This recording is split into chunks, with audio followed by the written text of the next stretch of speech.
Uma nova guerra eclodiu entre Israel e Palestina, mas não se trata de um conflito qualquer, mas sim do maior ataque palestino contra o solo israelense em décadas.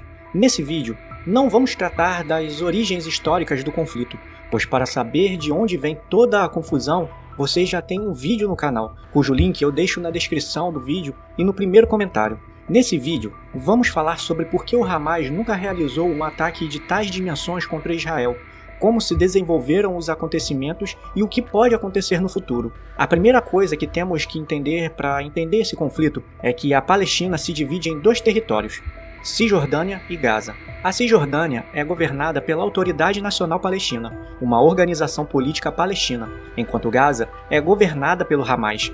E o que é o Hamas? Bom, o Hamas é uma organização palestina que se declara nacionalista, jihadista e islamista, que tem um braço político e outro militar, e que alguns países consideram terrorista. O peso do ataque palestino a Israel foi levado pelas brigadas de Ezzedine al-Qassam, que não são outra coisa senão o braço armado do Hamas.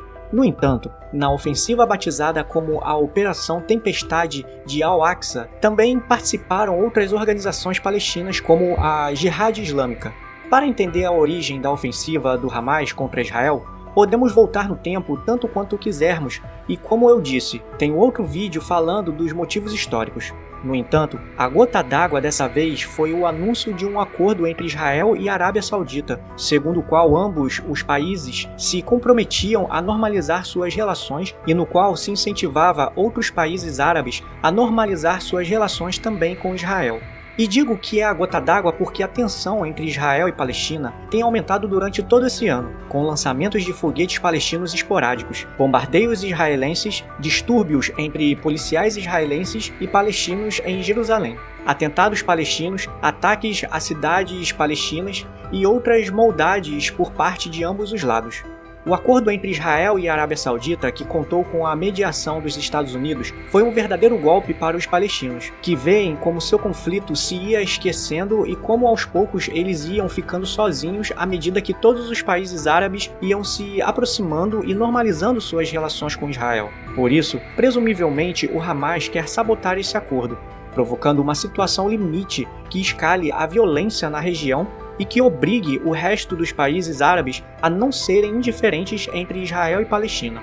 A ofensiva do Hamas não foi uma ofensiva improvisada. Um ataque dessas características que coordenou o lançamento de milhares de foguetes em direção às cidades israelenses e a ação de um número importante de comandos palestinos não é algo que se planeje da noite para o dia, mas sim que teve que levar meses de preparação.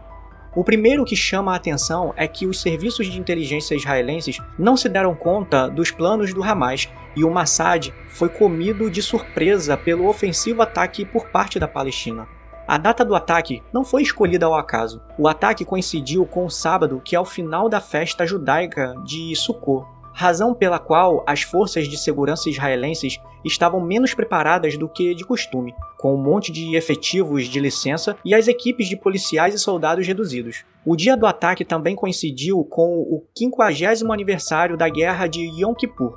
O ataque terrestre foi precedido do lançamento de milhares de foguetes. As fontes israelenses foram de 2.500 foguetes, porém as fontes palestinas foram de mais de 5.000. Os quais fizeram que durante toda a madrugada do dia 7 de outubro ressoassem as sirenes antiaéreas em quase todas as cidades importantes de Israel. Após o bombardeio, membros do Hamas atacaram os postos de fronteiras israelenses situados na fronteira entre Gaza e Israel e ingressaram em diferentes localidades israelenses, atacando tanto militares como civis na verdade. Os palestinos chegaram a libertar prisioneiros da prisão israelense de Ashkelon. Além de um número de vítimas mortais indeterminado, os palestinos controlaram, pelo menos temporariamente, várias localidades em solo israelense e tomaram pelo menos várias dezenas de civis e militares como reféns. Entre todos eles, destaca-se a morte do presidente do Conselho Regional do Sul de Israel.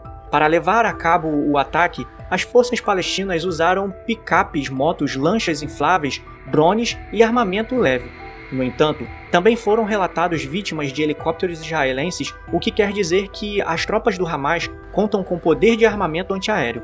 Durante o ataque, Israel também perdeu vários tanques Merkava 4 e diversos veículos blindados e transporte de tropas. E agora a pergunta é: Como Israel vai reagir diante desse fato? Pois tudo indica que veremos uma resposta inédita, com uma violência inusitada. Assim, lamentavelmente parece que estamos diante do início de algo muito grande, e o pior é que Israel não tem outra opção senão responder com muita força. Por quê? Bom, Israel é um país de pouco mais de 9 milhões de pessoas que se encontra imerso nesse conflito, e que além disso, está completamente rodeado de inimigos como Egito, Arábia Saudita, Líbano, Síria, Jordânia, Iraque e Irã. Todos esses países de maioria muçulmana representam ou representaram nas últimas décadas uma ameaça para Israel. Por isso, Israel não pode dar sinais de fraqueza e tem que manter a dissuasão que implica uma resposta muito contundente. Ou seja, se Israel não responde com muita força e faz ver aos próprios palestinos e aos países do seu entorno que um ataque contra seu país se paga muito caro, o resto dos inimigos de Israel podem perder o medo e isso não é nada bom para os israelenses. Por enquanto, o primeiro-ministro israelense Benjamin Netanyahu se dirigiu à nação advertindo seus cidadãos de que Israel está em guerra. De fato, Israel já pôs em marcha a Operação Espada de Ferro, que consiste em uma série de bombardeios por parte da aviação israelense na faixa de Gaza. Essa operação será seguida de uma ofensiva terrestre contra as posições do Hamas dentro da própria faixa de Gaza. Por isso, Israel já está mobilizando seus reservistas. Em previsão de situações como essa, Israel desenhou um sistema no qual pode mobilizar a maioria dos seus reservistas em questão de dias. Mas os problemas de Israel não acabam na faixa de Gaza. Ao norte de Israel temos o Hezbollah, uma milícia que, apesar de ser xiita e muito próxima ao Irã, é aliada do Hamas, que é sunita. Mas vocês sabem, como dizem aquela frase, que o inimigo do seu inimigo pode ser seu amigo? Pois bem, o Hezbollah também ameaça empreender ações militares contra Israel, o que significa que Israel teria que defender ou atacar duas frentes ao mesmo tempo, o que complica muito as coisas. Uma das chaves será ver se o Hezbollah se envolve no conflito ou se conforma em ser uma simples ameaça. Outro tema super importante foram as reações internacionais. Vários países do Ocidente condenaram o ataque do Hamas a Israel. A presidente da Comissão Europeia, Ursula von der Leyen, assim como muitos outros líderes europeus, condenaram o ataque sem rodeios, enquanto os Estados Unidos ofereceram a Israel toda a ajuda que tiver em falta para garantir a segurança do país e prometeram represálias se alguém se dignar a apoiar o Hamas. Também a Ucrânia se somou às condenações.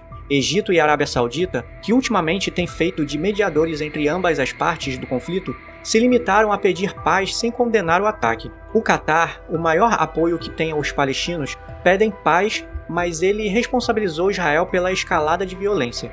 A Rússia pediu paz, mas exortou Israel a se retirar para as fronteiras de 1967 e a criação de uma Palestina independente. Enquanto isso, o Irã parabenizou os combatentes palestinos e assegurou seu apoio a eles.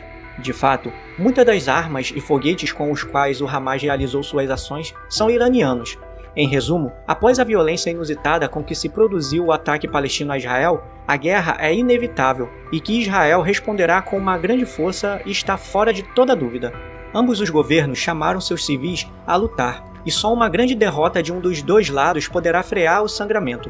Um sangramento cujas vítimas mortais já se contam por centenas, enquanto ainda temos a dúvida de se o Hezbollah aproveitará as águas revoltas para lançar seu próprio ataque contra Israel no norte, ou se, pelo contrário, se manterá cauteloso ao sul do Líbano. Também nos resta a dúvida ainda do que farão os palestinos da Cisjordânia. Hoje em dia é muito difícil prever como vai acabar a situação, mas se algo está claro é que na data da edição desse vídeo, o futuro de Gaza como território independente está mais negro do que nunca. Desde já agradeço por ter assistido até aqui. E se você gostou, curta, comente e compartilhe esse conteúdo para ajudar nossa comunidade a crescer, pois o sucesso desse canal só depende de você.